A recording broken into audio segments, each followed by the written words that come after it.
Hello. Breaking news सुनने में आ रहा है, एक कम उम्र का लड़का एक कुरकुरे का पैकेट खरीद लिया है और ये सुनने के बाद सभी के होश उड़ चुके हैं। अरे बाप रे। तो चलिए उन्हीं से जानते हैं उन्होंने ये कैसे किया।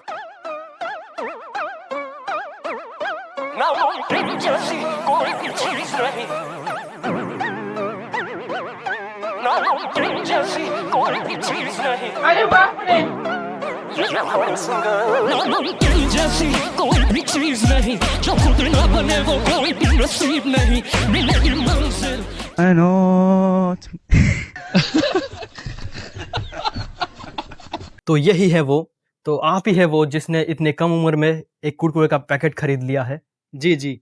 तो आपने ये कैसे किया? देखिए, बात ऐसा है कि हम घर पे हमेशा पड़ा रहते थे और सब लोग कह रहे थे कि तुझसे कुछ नहीं हो पाएगा, तू बस बेकार है। ये बात मेरे ईगो पे लग गई, जिसके बाद मैंने बहुत मेहनत की और फिर मैंने इसे खरीद के दिखाया।